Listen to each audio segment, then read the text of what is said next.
지수는 안 보이고 종목만 보이는 그런 장세입니다. 오늘도 오르긴 했는데요. 그러면 어떻게 오늘 시장에 의미를 부여할지, 그리고 남은 이번 주 어떤 전략 필요할지 절대 전략 찾아보도록 하겠습니다. 토마토 투자클럽의 유세벽 전문가입니다. 안녕하세요. 네, 안녕하세요. 네. 오늘 장 어떻게 보셨는지 한마디로 좀 표현을 해주시죠. 한마디로는 낙폭과대 인식 유입되면서 반등을 해줬다라고 말씀을 드리겠습니다. 반등이라고 하기에는 좀 민망한 수준이긴 하지만 그래도 환율이 이렇게 상승했는데도 올라줬다라는 거에 좀 긍정적 의미를 부여하고 싶습니다.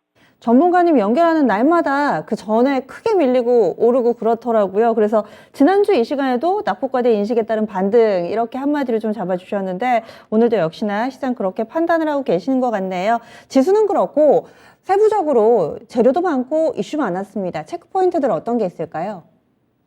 특징적으로요? 네. 특징적으로는 뭐 오늘 전반적으로 상승 출발할 것이다라고는 예상을 하긴 했는데요. 어쨌든 중국 증시가 부양책 기대감에 좀 상승하면서 국내 증시도 장 초반 좀 좋은 흐름들을 보여줬습니다. 거기에 따라서 지금 특징적으로는 빅테크 업체들이 XR 시장 진출 가속화를 한다라고 해서 그동안 기다렸었던 메타버스 관련주들이 좀 좋은 흐름들을 보여줬습니다. 특히나 뭐 넵튠 같은 경우에는 20% 넘는 상승률을 보여주기도 했고, 뉴프렉스 그리고 코세스 등이 좀 시장을 선도해주지 않았나. 그리고 선익 시스템의 상승세가 좀 무서운 흐름인데 이와 같은 종목들도 한번 눈여겨보자라고 말씀을 좀 드리고 싶고요. 그리고 카카오가 이제 기업용 5G 사업에 진출한다는 소식이 있었습니다.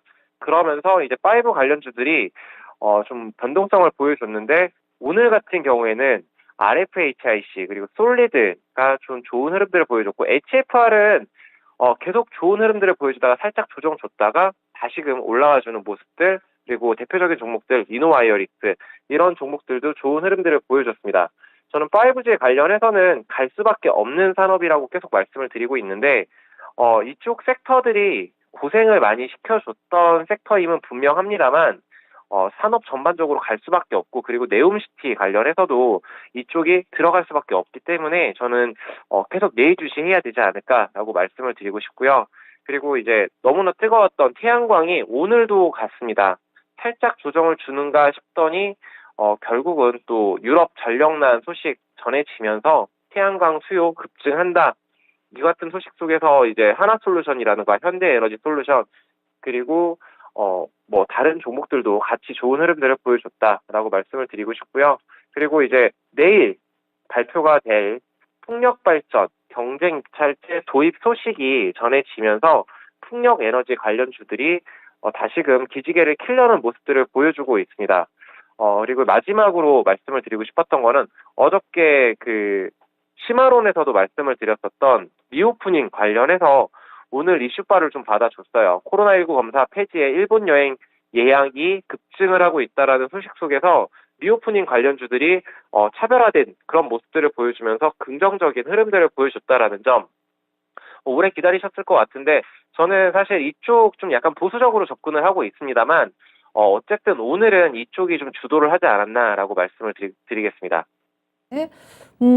이슈가 있었던 종목군들 위주로 쭉 나열을 해주셨네요. 메타버스, 5G, 태양광, 풍력, 그리고 리오프닝 있었는데 투자 의견에 있어서는 약간 차이가 있는 듯 보입니다. 리오프닝 쪽으로는 다소 좀 보수적인 시각 가지고 계시고 5G는 워낙에 좀 좋은 시각으로 보고 계신 것 같아요. 맞나요? 네, 맞습니다. 그리고 메타버스도 말씀을 드리고 싶은데 장기적인 측면으로 봤었을 때 메타버스는 갈 수밖에 없는 산업이라고 보고 있어요. 저도 아직 이게 눈에 보이는 가시권에 들어온 그런 산업이 아니기 때문에 좀 보수적으로 볼 수도 있겠으나 작년 워낙 뜨거웠었던 그쪽 테마였잖아요.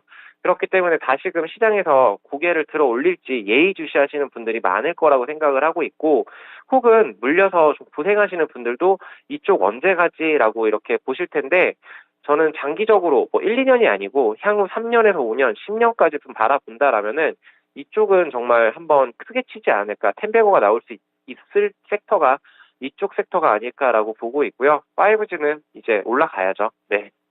네. 이 기업용 5G 사업 진출 소식의 강세다. 5G 이미 상용화된 거 아닌가요? 일반 이 소비자용하고 기업용 5G는 뭐가 좀 다른가요?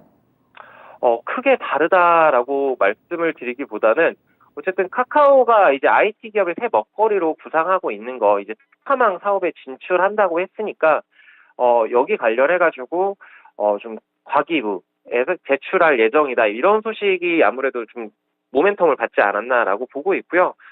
지금 완벽하게 상용화되었다라고 말씀드리기는 조금 애매한 것 같아요. 아직도 좀 잘 안 되는 곳들도 있고 하기 때문에 네, 저는 이쪽이 더 커갈 수 있는 시장이라고 보고 있습니다. 반가운 종목군들도 좀 이야기가 많이 들렸습니다. 그러면요, 내일장 영향을 미칠 만한 이벤트나 일정들 어떤 게 있을까요? 어쨌든 그 미국 같은 경우는 ISM 비제조업 지수가 발표될 예정인데 내일 11시죠. 오늘 11시에 발표가 될 예정이고 지금 이와 관련해 가지고 50을 넘으면 비제조업 경계 확장을 의미를 하고 50의 미달함의 위축을 뜻하는데 여기에서 시장이 또 어떻게 받아들일지는 좀 의문이긴 해요. 하지만 이제 이와 같은 지표들을 우리가 다 체크를 할 수는 없기 때문에 미국 나스닥 선물지수 어떻게 움직이는지 좀 체크를 해봐야 되겠고, 그리고 월드 ADC, 그러니까 항체 약물 결합체 학회가 현지 시각으로 9월 6일부터 9일까지 미국에서 열릴 예정입니다. 여기에 참여하는 업체들이 뭐 알테오젠이라던가 레고캠 바이오 등이 있는데 오늘 좀 밀리는 모습들을 보여줬어요. 그렇기 때문에 한번 관심 가져보자라고 말씀을 드리고 싶고요. 그리고 이제 산업통상부 자원 거기서 풍력발전 경쟁 입찰 시장 도입 계획을 발표할 예정입니다. 오늘 풍력이 움직였는데 내일도 한번 또다시 지속성을 가져줄지 체크를 해보고, 그리고 여행자 관련해서 휴대폰 면세 한도가 인상 예정입니다.